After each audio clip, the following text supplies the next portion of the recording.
नमस्कार आप सभी का स्वागत है मेरे ऑन द वे चैनल में। हम ब्रह्मचर्य बुक के बारे में अभी तक पढ़ते आ रहे हैं। ठीक है, तो अभी तक हमने जो पढ़ा है वो पढ़ा है हमने वीर की उत्पत्ति, और आज हम उसी का एक दूसरा लाइन है वीर की उत्पत्ति, स्थान और महत्व। तो उत्पत्ति हमने पढ़ ली है, वीर का स्थान और महत्व आज हम पढ़ेंगे दोनों साथ में, क्योंकि वीडियो लंबी हो जाती है। इस वजह से मैंने जो लास्ट वीडियो में बताया था वो वीर की उत्पत्ति के बारे में बताया था। ठीक है, तो श्री प्रेमानंद महाराज जी के द्वारा ये और वेदों पुराणों से लिए गए सभी जगह से लिए गए मिल के बनाई हुई बुक ये हम सभी के लिए महाराज जी के एक आशीर्वाद के तौर पर मिली है। तो मैं आप सभी के साथ इसके जो लिखा है इसमें हमारे भले के लिए वो मैं सबको शेयर कर रहा हूँ अपने वीडियोज़ में, ताकि सबको पता चल सके कि असल में ब्रह्मचर्य की ताकत क्या है।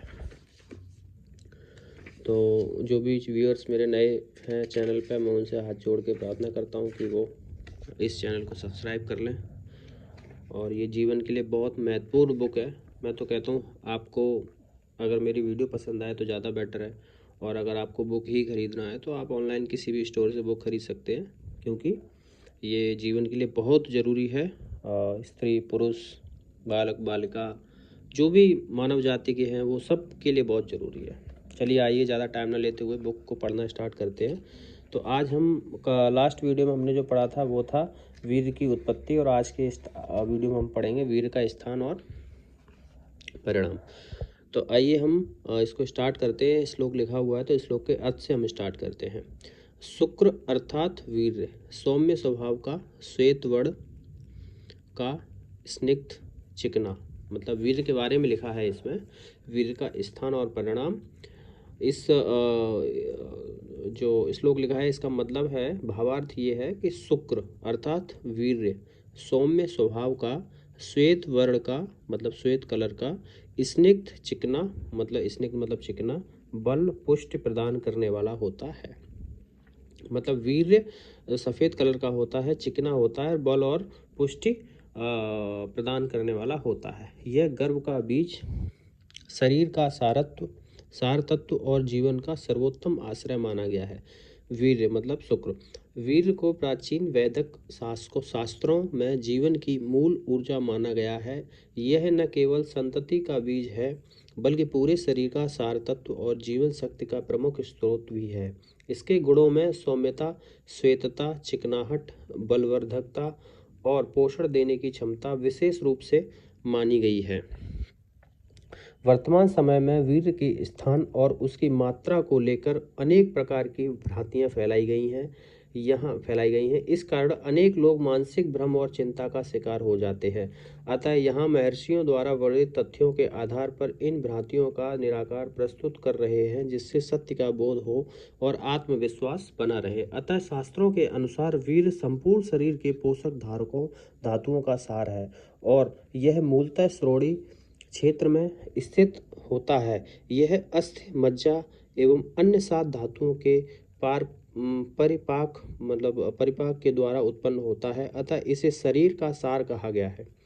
और आधुनिक विज्ञान के अनुसार मुख्यतः अंडकोश में उत्पन्न होता है, जहाँ शुक्राणु मतलब स्पर्म बनते हैं। यह वृषणा, शुक्रवाहिनी, मूत्रमार्ग और प्रोस्टेट ग्रंथि जैसे अंगों के सहयोग से बाहर आता है। वीर्य केवल शुक्राणु नहीं होता, इसमें 95% तरल पदार्थ होते हैं जो शुक्राणुओं को पोषण और गतिशील प्रदान करते हैं। आइए अगले पेज में है। अर्थात ये यहाँ पे एक श्लोक लिखा हुआ है, इसका अर्थ यहाँ पढ़ते हैं हम। इस श्लोक का अर्थ है, जैसे दूध में घी और गन्ने में रस छिपा रहता है, वैसे ही वीर्य की समस्त शरीर में सूक्ष्म रूप से व्याप्त होता है। यह बाहर से दिखाई नहीं देता है, लेकिन यह संपूर्ण शरीर में विद्यमान रहता है। जब शरीर ऐसा अन्न या आहार लेना बंद कर देता है जिससे वीर्य की उत्पत्ति और रक्षा होती है, तब शरीर भीतर से रिक्त होने लगता है, उसकी शक्ति, चमक और स्थिरता कम हो जाती है। यदि वीर्य केवल किसी एक स्थान पर स्थित पदार्थ होता तो उसके हास्य या संरक्षण का प्रभाव केवल उसी अंग तक सीमित रहता, किंतु ऐसा नहीं है। जब वीर्य की हानि होती है तो उसका प्रभाव पूरे शरीर, मन और मस्तिष्क पर देखा जाता है। इससे सिद्ध होता है कि वीर्य संपूर्ण शरीर की शक्ति और चेतना का सार है। अतः वीर्य कोई साधारण पदार्थ नहीं, बल्कि यह शरीर की उचित ऊर्जा, पोषण और जीवन तत्व का सबसे गहन रूप है। इसका संरक्षण संपूर्ण स्वास्थ्य, मानसिक संतुलन और आत्मबल के लिए अत्यंत आवश्यक है। अब इसमें एक श्लोक और दिया गया है, तो उसका हम अर्थ पढ़ते हैं। ओज मतलब तेज, मस्तिष्क मतलब मज्जा और वीर्य, इन तीनों का औसत परिणाम पुरुष के अपने हाथ की एक उंगली मतलब चुल्लू के बराबर होता है। स्त्रियों के शरीर में स्तन मतलब दूध का परिणाम 2 अंजुलि और रज का लगभग 4 अंजुलि माना गया है। स्वस्थ पुरुष और स्त्री के शरीर में उपयुक्त वर्णित परिणाम में ओज, मस्तिष्कीय तरल, वीर्य, दूध और रज होते हैं। यह सामान्य शारीरिक स्थिति का संकेतन है। अस्वस्थ या पोषणहीन शरीर में यह मात्रा स्वाभाविक रूप से कम हो जाती है। कुछ प्राचीन मतों और परंपरागत वैद्यकीय गणनाओं के अनुसार, ये प्योर हिंदी में लिखा है तो आइए हम इसको यहाँ से पढ़ते हैं। कुछ भारतीय वैज्ञानिकों का अनुमान है कि इसमें ये भी हिंदी में लिखा है, ठीक है। इस विवेचना से यह स्पष्ट हो जाता है कि वीर्य केवल एक द्रव्य नहीं, बल्कि शरीर की संपूर्ण पोषण प्रणाली है। गहनतम निष्कर्ष है, इसका प्रभाव केवल यौन शक्ति तक सीमित नहीं, बल्कि यह समस्त इंद्रियों, मस्तिष्क, स्मृति, साहस और जीवन शक्ति को सक्रिय बनाए रखता है। जिस वीर्य को शरीर इतनी लंबी प्रक्रिया से, अथक प्रयास से बनता है, यदि उसे अनावश्यक, असंयमित या अज्ञानवश नष्ट कर दिया जाए तो इससे बड़ा दुर्भाग्य और मूर्खता क्या हो सकती है। अतः जो लोग अपनी रक्षा चाहते हैं वे सावधान होकर मन, वचन, कर्म से अपने वीर्य की रक्षा करें। वीर्य का परिणाम, आइए तो हम वीर्य का परिणाम पढ़ते हैं। आयुर्वेदिक मान्यता में प्राचीन ग्रंथों में उल्लेख है कि अत्यंत संयम से उत्पन्न वीर्य की एक बूंद 40 बूंद रक्त से बनती है। नंबर दूसरा है यह विचार कि वीर्य अत्यंत कीमती और परिश्रम से बनने वाला तत्व है। वीर्य की पोषक प्रक्रिया और महत्व को दर्शाता है। वैज्ञानिक तत्व, आयुर्वेद का हो गया, अब है वैज्ञानिक तत्व। सामान्यतः एक बार स्खलन में 2 से 5 मिलीमीटर वीर्य निकलता है, जिसमें लगभग 2 से 5 करोड़ शुक्राणु हो सकते हैं, परंतु शरीर लगातार इसे उत्पन्न करता रहता है। एक स्वस्थ पुरुष कुछ ही दिनों में पुनः पूर्ण वीर्य उत्पादन कर सकता है। इसका अर्थ यह नहीं कि वीर्य की हानि घातक है, लेकिन अत्यधिक या अनियमित स्खलन शारीरिक व मानसिक थकान उत्पन्न कर सकता है। वीर्य का वैज्ञानिक महत्व। वीर्य में केवल संतान उत्पत्ति की क्षमता ही नहीं, बल्कि इसमें कई प्रकार के एंजाइम, प्रोटीन, विटामिन और खनिज होते हैं। यह पुरुष हार्मोन्स टेस्टोस्टेरोन की से भी जुड़ा होता है, जो यौन शक्ति, मांसपेशियों की वृद्धि, हड्डियों की मजबूती और मानसिक ऊर्जा के लिए आवश्यक है।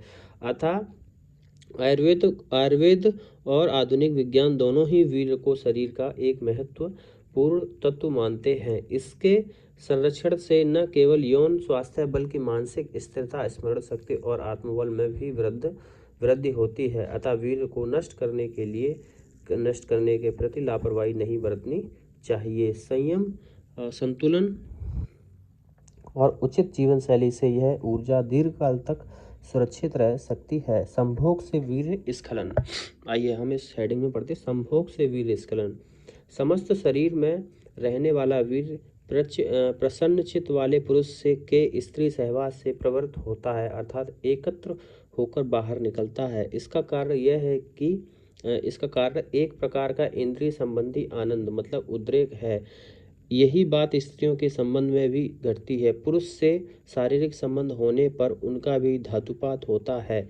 इस प्रक्रिया का मूल कारण काम भावना से उत्पन्न मानसिक व इंद्रियजन्य उत्तेजना होती है। यह उत्तेजना शरीर के भीतर स्थित अग्नि और वायु को सक्रिय करती है, जो वीर्य को केंद्रित कर बाहर की ओर ले जाती है, जिसे जैसे दही को लगातार मथने से उसमें छिपा हुआ घी धीरे धीरे सतह पर आकर एकत्र हो जाता है और फिर अलग निकलता है। उसी तरह संभोग की प्रक्रिया में शरीर के सभी अंगों में व्याप्त वीर्य संघर्षण वायु और मानसिक हर्ष के कारण एकत्र होकर अतः बाहर निकलता है। तो इसमें श्लोक दिया है, इसके नीचे फिर पढ़ते हैं। अर्थात पुरुष के शरीर में वीर्य मूत्र मार्ग के द्वारा बाहर निकलता है। यह मार्ग दाएं पार्श्व की ओर से 2 अंगुली नीचे स्थित मूत्र प्रवेश द्वार के नीचे होता है। स्त्रियों के संदर्भ में भी यह समझना आवश्यक है कि वीर्य या रज स्त्राव केवल पुरुष के साथ शारीरिक संबंध की स्थिति में ही स्वाभाविक रूप से होता है। सामान्य स्थिति में या बिना सहवास के स्त्रियों में इस प्रकार का धातुपात नहीं होता। पुरुष और स्त्री दोनों के लिए संभोग ही वास्तविक, स्वाभाविक और शारीरिक दृष्टि से उचित वीर्य स्खलन का कारण है। इसके विपरीत हस्तमैथुन, रात्रि स्वप्न या अन्य किसी मानसिक शारीरिक उत्तेजना से जो वीर्य बाहर आता है वह स्वाभाविक न होकर शरीर के लिए हानिकारक माना गया है। स्थानों और स्वास्थ्य विज्ञान दोनों में यह स्पष्ट कहा गया है कि शारीरिक संबंध भी तभी लाभदायक होता है जब वह संयमित, उचित समय पर और मानसिक संतुलन के साथ किया जाए।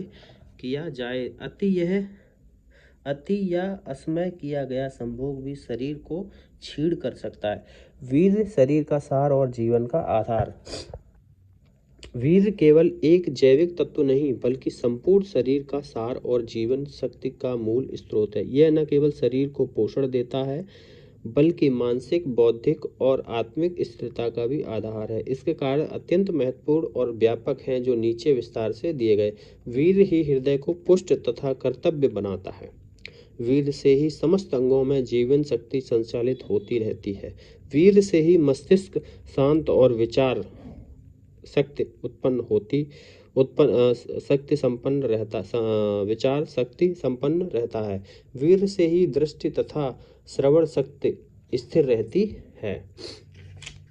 वीर्य से ही निर्भयता, स्वतंत्रता, उत्साह, साहस तथा पराक्रम आदि गुण बढ़ते हैं। वीर्य से ही आलस्य, रोग, निर्बलता, कुशलता, दंभ, अज्ञान तथा अविनय आदि दुर्गुण दूर किए जाते हैं। वीर्य के बिना सभी कार्य असिद्ध हो जाते हैं। वीर्य ही संतानोत्पत्ति का मूल है। वीर्य मनुष्य की सुंदरता, सभ्यता, पवित्रता, धैर्य, पुण्य तथा सद्व्यवहार का कारण है।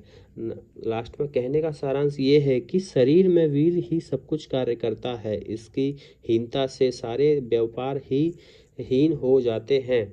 अतः वीर्य ही शरीर की मूलधारा है। यह शरीर मानसिक, सामाजिक और आध्यात्मिक सभी क्षेत्रों में सफलता, स्वास्थ्य और संतुलन का आधार है। इसकी क्षति जीवन की हर दिशा में दुर्बलता, असंतुलन और विफलता को जन्म देती है। तो ये हमारा आज का ये पूरा हो गया है खंड ए का पहला नंबर, जिसमें ये लिखा है ब्रह्मचर्य का अर्थ और महिमा था। नंबर दूसरा था वीर की उत्पत्ति, स्थान और महत्व। तो हमने दूसरा आज कंप्लीट कर लिया है, वीर की उत्पत्ति, स्थान और महत्व, वीर का महत्व है। अब तीसरे वीडियो मतलब तीसरे नंबर पर वीर नाश मतलब सर्वनाश। तो ये हमारे पास आ गया है, ये देखिए सामने है, वीर नाश मतलब सर्वनाश। तो इसको हम अगले वीडियो में पढ़ेंगे। हमारे साथ जुड़े रहने के लिए इस चैनल को सब्सक्राइब करें और मैं अगले वीडियो में बताऊंगा कि वीर नाश ही सर्वनाश कैसे। ठीक है, तो नमस्कार आप सभी का। मैं यहीं ये वीडियो रोकता हूँ। बहुत बहुत धन्यवाद वीडियो के साथ जुड़े रहने के लिए।